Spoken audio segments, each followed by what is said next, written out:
A'udzubillahi minasyaitonirrajim. Bismillahirrahmanirrahim. Assalamualaikum warahmatullahi wabarakatuh. Kembali lagi di channel Sampul Hitam. Untuk cerita kali ini, Mang Sukir masih melanjutkan cerita yang sebelumnya yang berjudul Datuk. Cerita ini ditulis oleh Ahmad Rusdi. Bagi teman-teman yang ingin membaca cerita ini secara langsung, bisa langsung kunjungi link yang saya sudah siapkan ada di deskripsi. Oh ya, sebelum Mang Sukir lanjut, bagi teman-teman yang belum subscribe, Mang Sukir minta dukungannya dengan cara subscribe channel ini dan nyalakan notifikasinya agar teman-teman tidak ketinggalan cerita-cerita dari Mang Sukir. Dan tak usah berlama-lama, bagaimanakah untuk kelanjutan cerita ini? Ini dia kisahnya. Selamat mendengarkan. Singkat cerita, di luar hujan turun deras sekali. Air jatuh dari langit mengetukkan irama tak beraturan yang rapat di paving blok pelataran parkir. Asep berdiri di teras depan sambil menepuk-nepuk bagian bawah celana dasar hitamnya yang basah. Seolah-olah cara itu bisa mengeringkan celananya. Anak ini ketiban sial. Harusnya dia sudah pulang setengah jam yang lalu. Tapi karena terlalu lama nonton cewek joget-joget di TikTok saat di dapur, dia terjebak hujan ketika baru saja keluar dari penginapan. Leta muncul dari lorong dan berbelok menuju meja resepsionis saat Kin masih berbincang dengan Putri tentang kejadian mistis tadi malam. Dan dia tersenyum saat langkahnya sudah dekat dengan meja. Tahu apa yang sedang Kin bicarakan dengan Putri, Putri lebih dulu menyadari kedatangan Leta. "Pagi, Mbak Leta," sapanya ramah seperti biasanya. "Pagi," Leta membalas dan berdiri di samping Kin. Dia mengeluarkan ponsel dari saku celana, lalu sibuk melihat pesan-pesan masuk. Sebenarnya dia tidak ingin terlibat dalam pembicaraan Kin dan Putri. Tapi alangkah anehnya kalau tadi dia langsung berputar kembali ke kamar tanpa menyapa. "Di mana Gavin?" tanya Kin kepada Leta. Leta menatap Kin sambil mengernyit. "Harusnya aku yang bertanya. Kan kau tidur di kamarnya."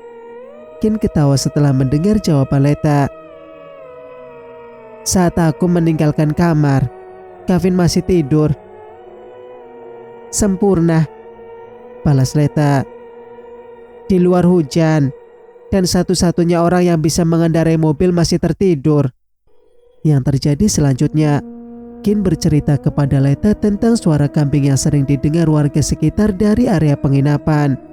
Hal yang mengingatkan Leta tentang perkataan Putri di hari pertama mereka bertemu. Perkataan yang terpotong karena Pak Budiman memanggil Putri.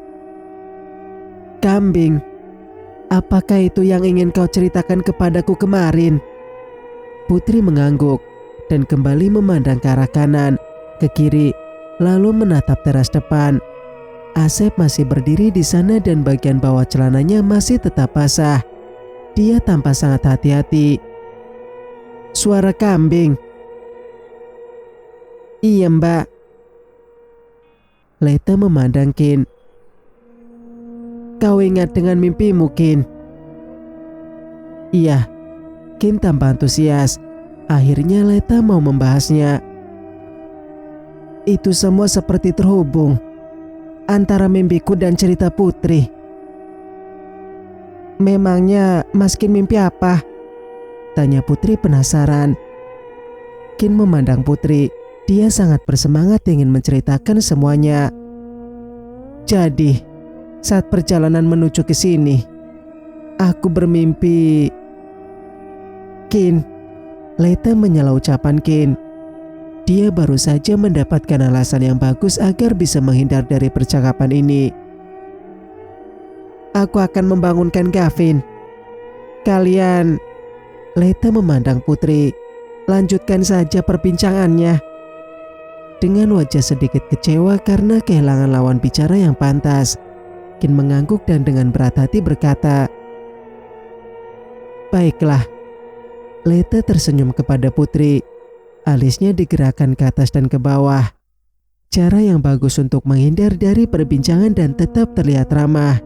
Lalu dia memutar badan dan berjalan ke... "Leta," panggil Kin. Leta berhenti dan kembali memutar tubuh menghadap Kin. Iya. Ingat saat kau menolak tidur di kamar nomor 4? Leta mengangguk. Aku pikir itu sebuah keputusan yang tepat. Kau tahu, ternyata di kamar itu pernah ada yang mati di sana. Tebak Leta sekonyong-konyong. Sontak Kin terkejut. Tentu saja, karena jawaban Leta benar. Bagaimana kau tahu? Jawabanku benar. Leta balik bertanya. Iya, jawab Kin. Lalu dia menatap Putri. Putri menggeleng, memberi isyarat kepada Kin untuk menghentikan ucapannya. Kin kembali menatap Leta. Aku pikir kau beruntung, katanya sedikit gugup. Iya, memangnya siapa yang mau tidur di kamar yang seperti itu? Iya kan? Leta mengangguk. Benar Kin, aku beruntung, jawabnya. Kin, aku membangunkan Gavin dulu ya. Iya. Leta kembali melangkah menuju lorong. Pandangan Kin dan Putri tertuju ke arah Leta sampai Leta berbelok memasuki lorong. Kenapa kau melarangku bercerita tentang Noni Belanda ke Leta? Aku pikir Mbak Leta kurang tertarik dengan hal-hal seperti itu, Mas. Dia selalu menghindar ketika kita sedang membicarakan hal-hal mistis. Singkat cerita, Leta menapaki anak tangga satu-satu dengan langkah pelan. Sebenarnya dia tidak ingin membangunkan Gavin. Dia tahu kekasihnya itu butuh istirahat yang cukup karena kemarin Gavin mengeluh pinggangnya sakit akibat terlalu lama mengemudi. Kebetulan juga di luar sedang hujan. Rencana mereka mengunjungi Pulau Pahawang tampaknya akan gagal lagi hari ini. Leta terus melangkah. Sesampainya di lantai 2, melewati kamar Gavin, menuju kamarnya. Di dalam kamar yang interiornya biasa saja, sebuah ranjang ukuran besar diletakkan di tengah-tengah dan sebuah lemari pakaian di samping jendela. Leta mendecak kesal. Beberapa hari yang lalu, saat Kin mengajaknya pergi berlibur ke Bandar Lampung, dia menerima tawaran itu dengan antusias. Tentu saja, dia ingin bersantai, pergi sementara waktu dari rutinitas yang menjemukan sebagai karyawati perusahaan asing yang bergerak di bidang perbankan. Apalagi teman-temannya di tempat kerja sengit-sengit. Sialnya, dia pergi di waktu yang salah. Berlibur ke kota yang terkenal dengan wisata pantai di musim hujan. Tentu saja bukan ide yang bagus. Di luar hujan masih turun dengan deras. Leta memutuskan untuk meletakkan tas di sisi ranjang, membuka jaket denim lalu ditumpuk di atas tas dan berbaring di atas ranjang. Tidak butuh waktu lama baginya untuk terlelap. Dan di dalam mimpinya, Leta duduk bersandar di pohon. Ribuan akar gantung dari cabang-cabang pohon itu masuk ke dalam tanah, sehingga tampak seperti gua. Leta memandangi bayangan sendiri di genangan air yang berada sekitar 1 meter di sebelah kirinya. Pantulan bayangan itu menampilkan wajah cantiknya yang sedikit berbeda. Matanya memancarkan cahaya hijau dan menatap dirinya sendiri tanpa emosi. Matahari mulai terbenam. Kilau cahayanya membanjiri daun-daun dan akar gantung dengan warna yang kemasan. Ketika cahaya perlahan memudar, kedua bola mata hijau itu terangkat ke udara, meninggalkan pantulan bayangan wajah di genangan air. Leta bangkit dan memutuskan untuk mengikuti dua bola mata hijau itu melayang menuju gua yang berada tak jauh di depannya. Saat Leta memasuki gua, kakinya tersandung sebuah batu dan kepalanya hampir terbelah saat dia terdorong ke arah dinding yang permukaannya berupa batuan kasar yang runcing. Untung saja tangannya berhasil mendarat lebih dulu ke bagian dinding yang permukaannya datar dan dia berhenti di saat yang tepat. Di dalam gua, waktu terasa berjalan lebih cepat. Matahari terbenam dengan kecepatan tidak normal, membuat cahayanya di dalam gua menyusut sampai tidak ada apa-apa. Sekarang, Leta dikelilingi kegelapan. Hanya dia dan dua bola mata hijau yang bersinar itu di dalam gua. Leta Letesia. Sekonyong-konyong muncul suara yang terdengar berat, serak, dan menggema. Leta mendengarnya jelas sekali. Suara itu menyebut namanya, dan secara bersamaan dia merasakan ada suatu kekuatan magis yang menariknya ke arah bola mata hijau bercahaya di depannya. Perasaan akan kehadiran orang lain di dalam gua juga dia rasakan, hal yang membuat bulu kuduk tengkuknya meremang. Kau merasakannya kan kehadiranku? Bahkan saat pertama kali menginjakkan kaki di Los Mendananjaya, kau sudah merasakannya kan? Leta terdiam. Dia memilih untuk tidak menjawab pertanyaannya. Kegelapan dan suara dari makhluk yang tak tampak itu membuatnya takut. Dan baru saja kau menyaksikannya. Di luar, matahari terbenam lebih cepat daripada semestinya kan? Sesungguhnya itu adalah bukti dari kekuasaanku terhadap alam. Semua itu bisa terjadi karena ini adalah mimpi. Leta susah payah mengucapkan kata-kata itu. Dia benar-benar merasakan takut dan satu-satunya yang tersisa di dalam dirinya adalah ego. Sesuatu yang mendorongnya untuk melawan perasaan itu. Dia tidak mau terlihat tak berdaya. Mimpi? Seperti itukah kau menafsirkannya? Tapi bukannya kau bisa merasakan kekuatanku di alam nyata? Kau tidak memikirkan itu? Getaran kekuatan kata-kata itu beresonansi dalam kegelapan yang mengelilingi Leta. Menurutmu, aku harus peduli? Kata Leta, dan dia berjuang agar terlihat tetap tenang. Kenapa aku harus peduli di saat aku harusnya bisa santai? Dan kenapa kau datang di alam mimpiku dalam bentuk dua mata hijau mengambang di dalam kegelapan? Apa tujuanmu? Ingin menakut-nakutiku? Ucapan Leta menyebabkan kemurkaan sosok itu tumbuh ke titik yang tak tertahankan. Dan Leta, dia dipenuhi dengan kebencian luar biasa pada kedua mata hijau itu. Mungkin karena dia tidak memahaminya, atau sangat memahaminya. Jika kau berpikir aku tidak bisa melukaimu karena semua ini hanya mimpi, kau salah, Leta. Dan jika kau berpikir aku takut dengan ancamanmu, kau juga salah. Leta semakin terdorong untuk melawan. Sosok itu tertawa di dalam kegelapan. Suara tawanya mengerikan. Jujur saja, Leta. Kehadiranku yang membuatmu cemas saat kau tiba di Los Mendananjaya kan? Kau takut kan? Dan kata-kata itu begitu menusuk jantung Leta. Ya, itulah yang dia rasakan sebenarnya. Kenapa tidak kau tunjukkan wujudmu?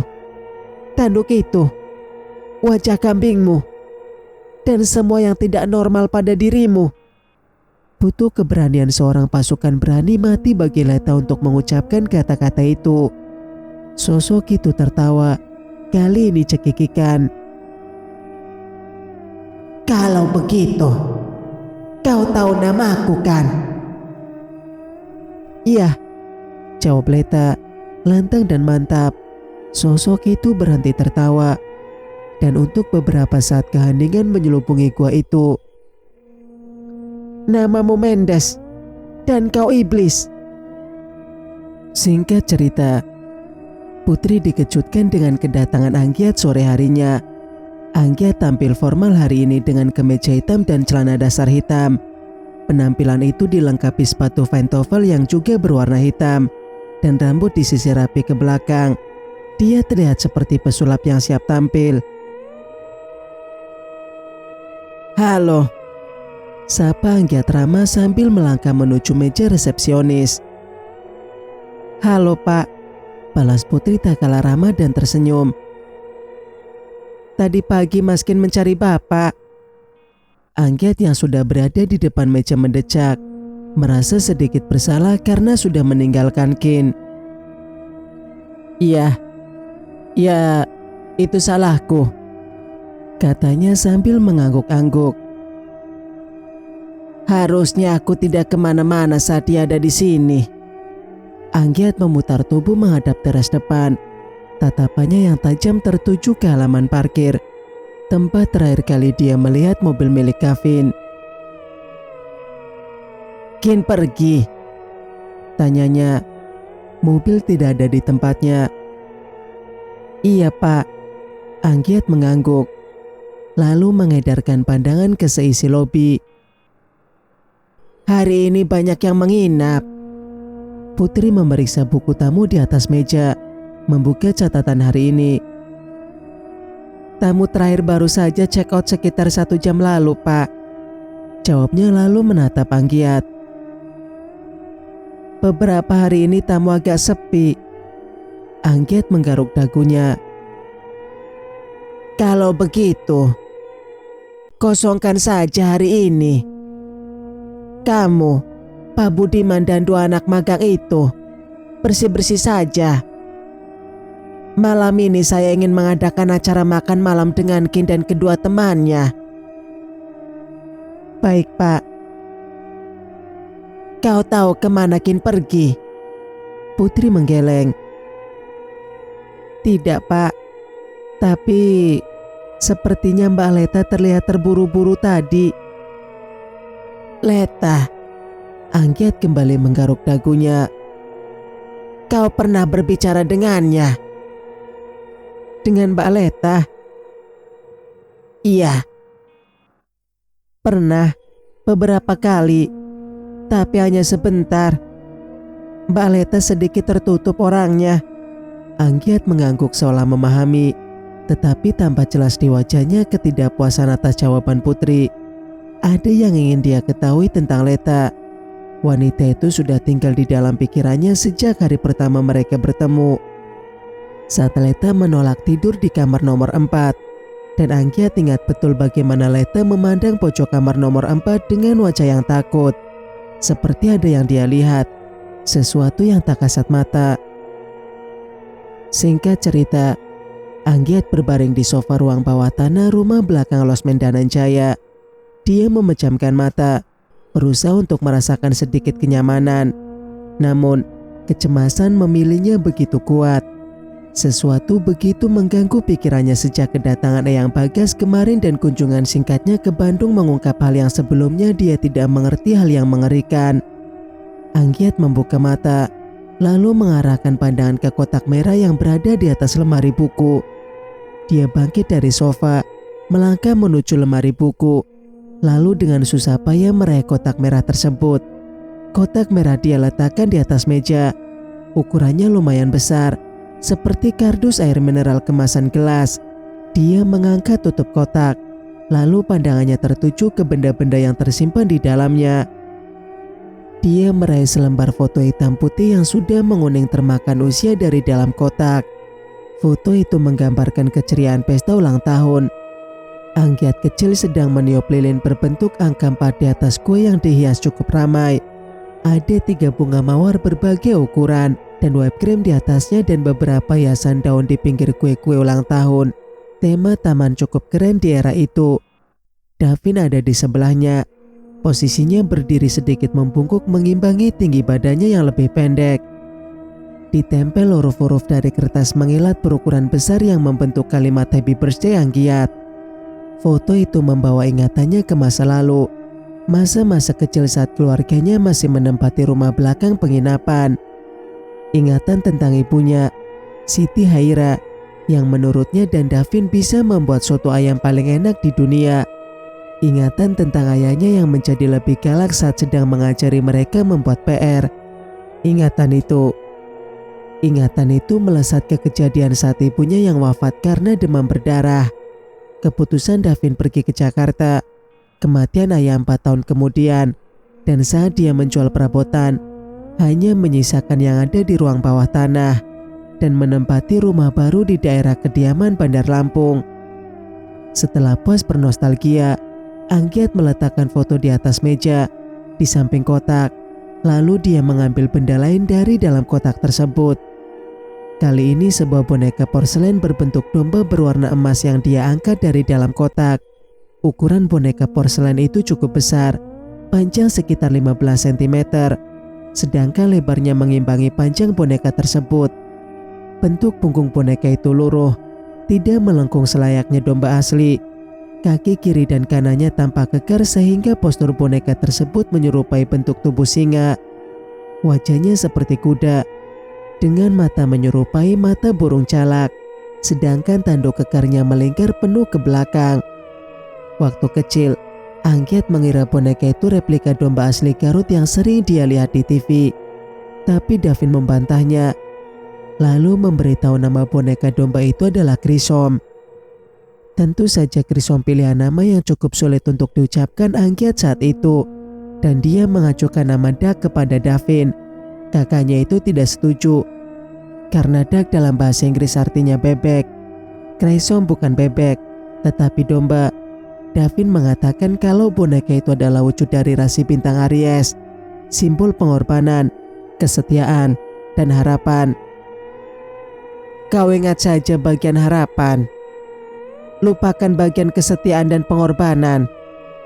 Karena di keluarga kita, kedua hal tersebut adalah sebuah dosa, kata Gavin saat itu. Anggiat baru bisa memahami arti perkataan itu kemarin saat dia bersama Eyang Bagas bertemu dengan Master Hendrik di Bandung. Dia meletakkan kembali boneka porselen ke dalam kotak, lalu menghampiri sofa panjang, duduk, kemudian dengan kepala tertunduk dia menghela napas panjang. Oh Tuhan, dosa apa yang selama ini dilakukan keluarga Dananjaya? Malam harinya, Asep dan Sigit bepergian dengan Honda Beat. Niat mereka mau cuci mata.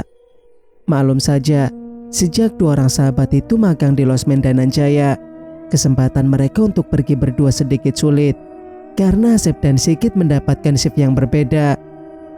Bulan ini Sigit mendapat shift pagi.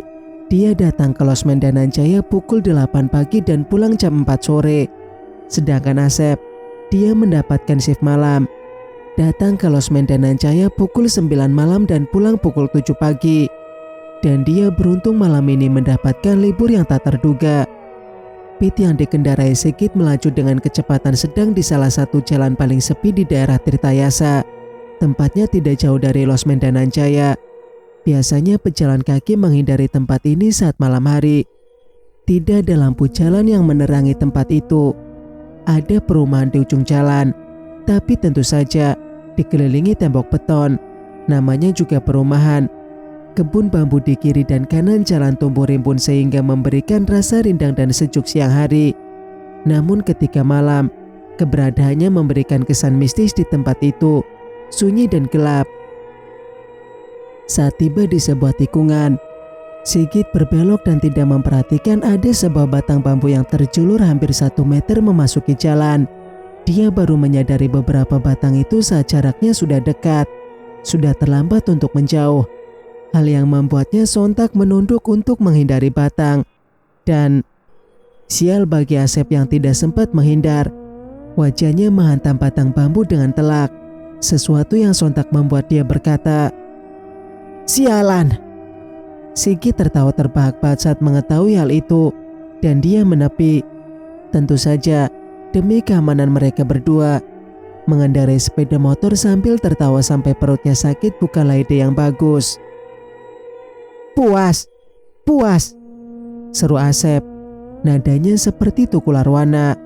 Sigit semakin tergelak. "Biar tambah lucu, di sana ada jurang, Kit." Asep menunjuk sebuah bukit nan jauh di sebelah kiri.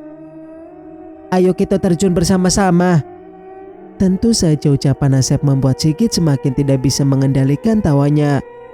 Lama-lama kejadian tadi lucu juga bagi Asep. Dia jadi tersenyum geli, dan di saat tawa Sigit mulai mereda, Asep merasa ada yang sedang memperhatikannya dari arah kebun bambu. Hal yang membuatnya sontak menatap ke arah ceceran pohon bambu yang tumbuh subur di tanah merah samping jalan. Dia melihat sesuatu yang berkilauan memancarkan cahaya hijau jauh di dalam kebun. Cahaya itu berkedip, kemudian menghilang. "Rusa!" Asep berseru sambil menunjuk ke arah kebun. "Ada rusa di sana." "Tanyakan apakah dia ingin bonceng bertiga. kata Sigit bercanda. Mungkin dia juga mau cuci mata. Serius, aku benar-benar melihatnya. Asep turun dari motor lalu pandangannya menyapu kegelapan kebun bambu. Mana ada rusa di sekitar sini, Sep? Sigit memutar sedikit sepeda motor agar lampunya bisa menerangi kebun bambu. Asep mengabaikan ucapan Sigit dan melangkah dengan mantap memasuki kebun bambu mengikuti cahaya lampu. Dia ingin mengambil foto rusa itu, lalu diposting di media sosial. Dari atas motor, Sigit memperhatikan Asep menembus ceceran pohon bambu. Dia mabuk. Dia bergumam kepada dirinya sendiri. Terus melangkah, Sep. Kejar impianmu. Asep terus melangkah dan menghiraukan lelucon Sigit. Setelah dia merasa sudah cukup jauh dari jalan raya, dia berhenti dan memeriksa. Namun Asep tidak melihat apa-apa selain jajaran pohon bambu berdaun lebat yang diterangi lampu motor. Dia meraih ponsel dari kantong celana, menyalakan senter dan kembali memeriksa. Bodoh, Asep bergumam mengatakan diri sendiri. Tentu saja tidak ada rusa di sini. Lalu sekonyong-konyong muncul sebuah kilatan di antara rapatnya batang-batang bambu di depannya. Tentu saja kilatan itu menarik perhatian Asep, dan dia melihat sesuatu yang sekilas tampak seperti wajah seseorang dari sela-sela batang pohon bambu yang tumbuh di sana. Halo, panggilnya ragu-ragu. Tidak ada jawaban. Tentu saja, kan katanya itu rusa. Ada orang di situ. Dia kembali mencoba, tetapi tetap saja tidak ada jawaban. Akhirnya Asep menyerah dan memutuskan untuk mendekati sumber kilatan itu. Setelah sampai, tidak ada apa-apa di sana. Yang dia lihat seperti wajah seseorang itu ternyata sebuah batu yang menjulang sekitar 1 meter dari permukaan tanah dan melengkung di bagian atas. Asep menghela napas panjang. Perasaan malu dan bodoh memenuhi pikirannya. Sigit akan menertawakan saat dia kembali. Asep yakin 100%. Asep memutuskan untuk kembali ke jalan raya setelah pencariannya yang sia-sia. Dan ketika dia baru berjalan beberapa langkah, dari arah belakang, Asep mendengar suara langkah kaki menginjak daun-daun bambu kering yang berguguran di tanah. Iramanya mengikuti langkah kakinya. Seketika bulu-bulu di tengkuknya meremang. Dia bergidik, lalu teringat nasihat. Cara menghilangkan ketakutan adalah dengan menghadapi ketakutan itu. Dia melakukannya. Asep memberanikan diri menoleh ke belakang. Kosong, tidak ada siapa-siapa di sana. Dia merasa lega dan berpikir, hanya imajinasi. Asep kembali melangkah, kali ini lebih cepat, dan berlari sekencang mungkin saat mendengar suara kambing mengembe dari arah belakangnya. Sigit merasa bingung saat melihat Asep berlari ke arahnya dengan wajah pucat. Sep, sekarang apa lagi? Tanyanya. Pergi, pergi, kata Asep panik. Dia buru-buru naik ke atas motor dan mengenakan helm. Sigit mengangkat standar motor dan sekali lagi dia bertanya. Memangnya ada apa, Sep? Kambing, Kit. Ada kambing di situ. Tanpa banyak berkata-kata, Sigit langsung tancap gas menjauhi dari lokasi. Bersambung, nantikan kelanjutan ceritanya di video berikutnya. Mas Sukir pamit. Wassalamualaikum warahmatullahi wabarakatuh.